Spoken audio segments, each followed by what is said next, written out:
हारा हूँ 100 बार गुनाहों से लड़ लड़ कर, हारा हूँ 100 बार गुनाहों से लड़ लड़ कर, लेकिन बारंबार लड़ा हूँ मैं उठ उठ कर।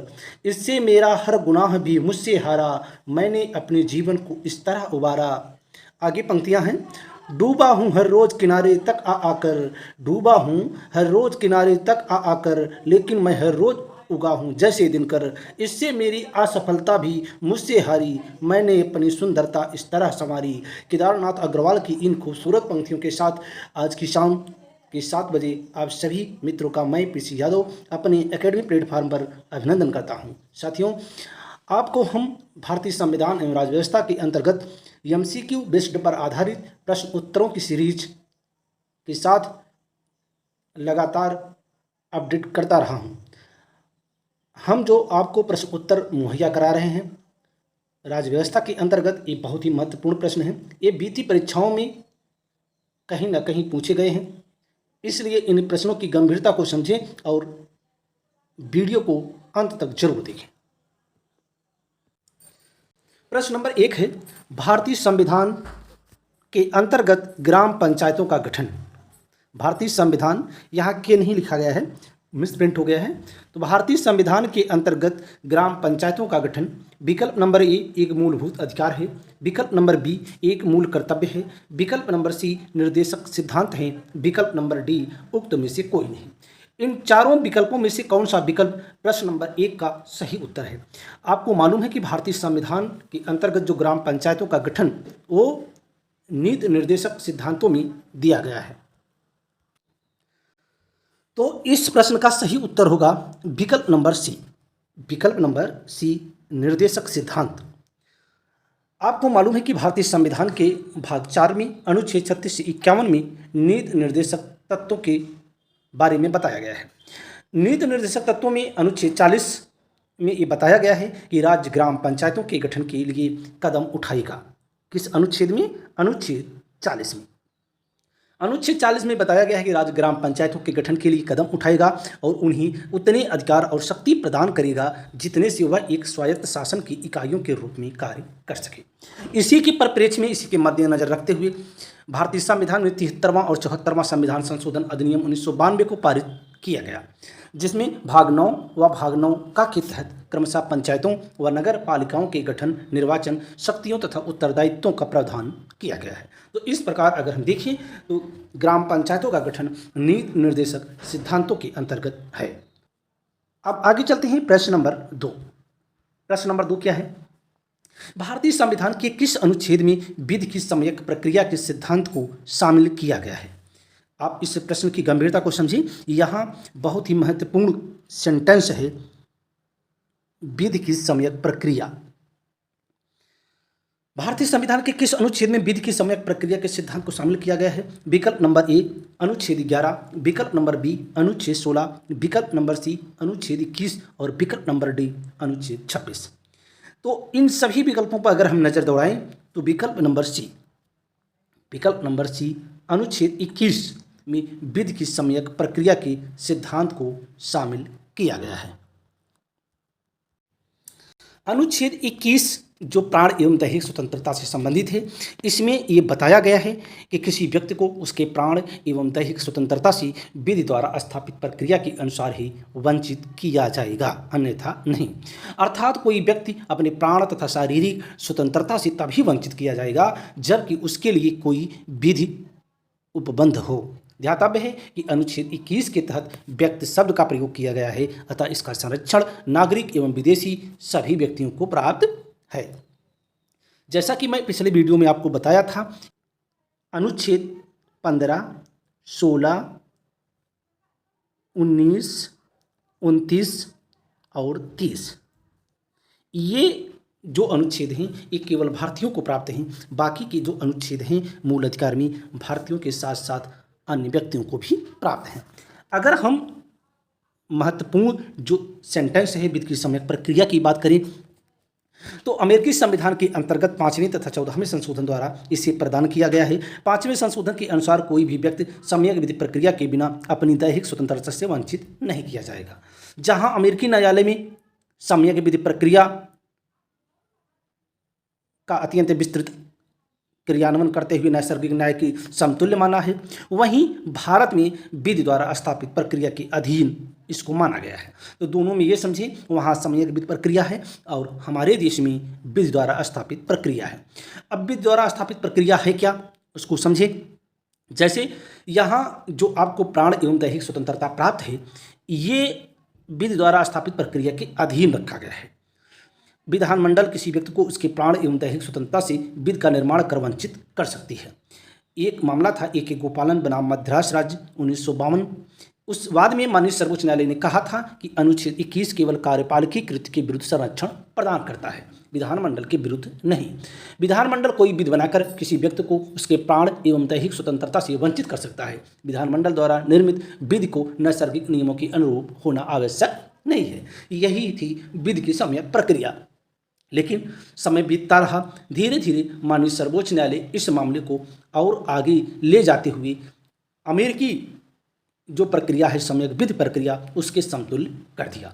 बात है 1978 की। मेनका गांधी बनाम भारत संघवाद में सर्वोच्च न्यायालय ने AK गोपालन के निर्णय को उलट दिया और अनुच्छेद 21 को एक नया आयाम देते हुए इसके क्षेत्र को अत्यंत विस्तृत कर दिया। इसमें उच्चतम न्यायालय ने निर्धारित किया कि विधानमंडल द्वारा पारित किसी विधि के अधीन विधि प्रक्रिया जो किसी व्यक्ति को उसके प्राण और दैहिक स्वतंत्रता से वंचित करती है, उचित, ऋजु और युक्त अर्थात प्राकृतिक न्याय के सिद्धांत के अनुरूप होनी चाहिए। तो इस प्रकार मेनका गांधी बनाम भारत संघवाद के माध्यम से माननीय सर्वोच्च न्यायालय ने विधि द्वारा स्थापित प्रक्रिया को समय विधि प्रक्रिया के समतुल्य करने का प्रयास किया। वर्तमान स्थिति के अनुसार अनुच्छेद 21 विधायिका तथा कार्यपालिका दोनों के विरुद्ध संरक्षण प्रदान करता है। इस प्रकार किसी व्यक्ति को उसकी दैहिक स्वतंत्रता से वंचित करने वाली विधि में प्रक्रिया विहित होनी चाहिए और प्रक्रिया ऋजु न्यायपूर्ण और युक्त होनी चाहिए और विधि अनुच्छेद 14 और 19 के अनुरूप होनी चाहिए। तो इस प्रकार प्रश्न नंबर 2 का जो सही उत्तर था विकल्प नंबर C अनुच्छेद 21।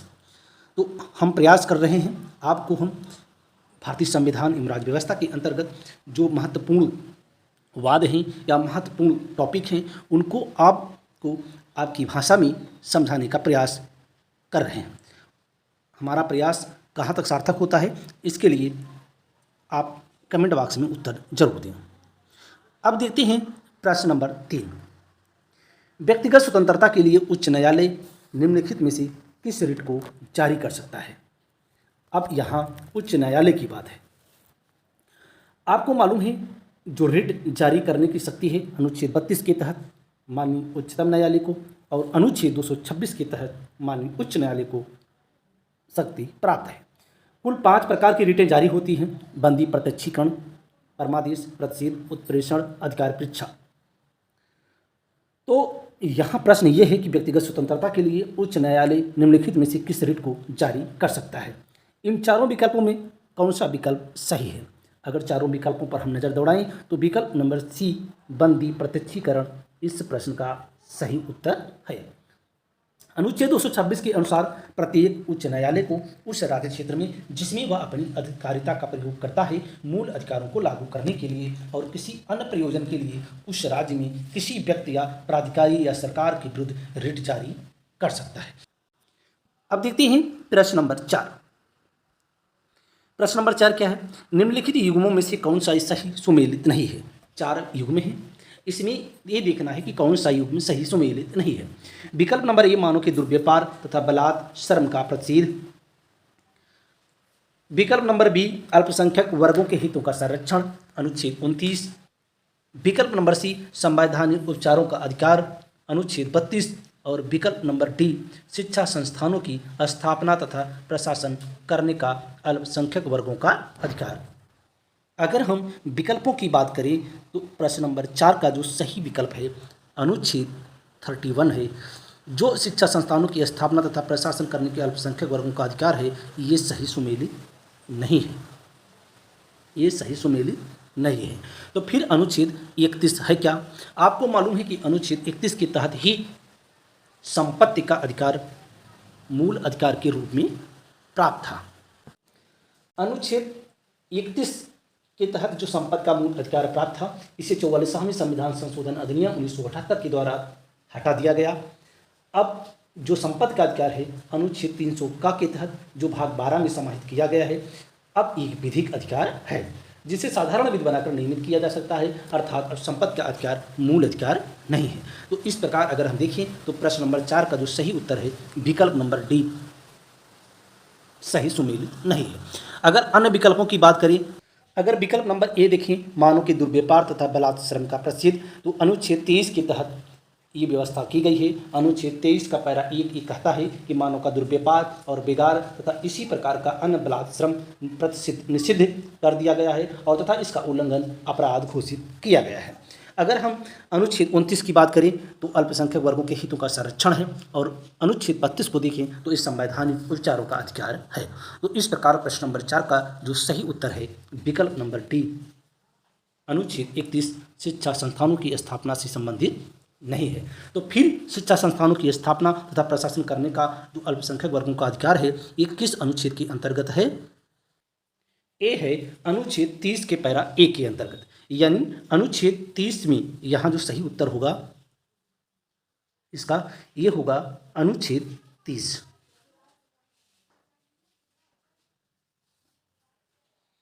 अनुच्छेद 30 के अंतर्गत शिक्षा संस्थानों की स्थापना तथा प्रशासन करने का अल्पसंख्यक वर्गों को अधिकार दिया गया है। अब आगे देखते हैं प्रश्न नंबर 5 और इस वीडियो का ये अंतिम प्रश्न है। भारतीय संविधान में स्वतंत्रता का अधिकार 4 अनुच्छेदों द्वारा प्रदान किया गया है, जो हैं विकल्प नंबर ए अनुच्छेद 19 से अनुच्छेद 22 तक, विकल्प नंबर बी अनुच्छेद 16 से अनुच्छेद 19 तक, विकल्प नंबर सी अनुच्छेद 17 से अनुच्छेद 20 तक, विकल्प नंबर डी अनुच्छेद 18 से अनुच्छेद 21 तक। इन चारों विकल्पों में कौन सा विकल्प सही है? अगर चारों विकल्पों की बात करें तो विकल्प नंबर ए इस प्रश्न का सही उत्तर है। अनुच्छेद 19 से अनुच्छेद 22 तक स्वतंत्रता के अधिकार का वर्णन किया गया है। अनुच्छेद 19 जहां स्वतंत्रता के अधिकार की बात करता है जिसमें कुल 6 प्रकार की स्वतंत्रताएं प्राप्त हैं, वहीं अनुच्छेद 20 दो सिद्ध के संबंध में संरक्षण प्रदान करता है। अगर अनुच्छेद 21 की बात करें तो अनुच्छेद 21 जहां प्राण एवं दैहिक स्वतंत्रता की बात करता है, वहीं अनुच्छेद 22 गिरफ्तारी और निरोध से संरक्षण की बात करता है। तो इस प्रकार अनुच्छेद 19 से अनुच्छेद 22 तक भारतीय संविधान में स्वतंत्रता का अधिकार समाहित किया गया है। तो इस प्रकार आज के वीडियो में कुल 5 प्रश्न यहीं पर ख़त्म होते हैं। हम प्रयास करेंगे कि आपको ऐसे ही लगातार वीडियो उपलब्ध होते रहें। तो इसी के साथ ही वीडियो यहीं पर समाप्त करता हूं। अगली बार पुनः एक नई वीडियो के साथ उपस्थित होऊंगा। तब तक के लिए जय हिंद, जय भारत,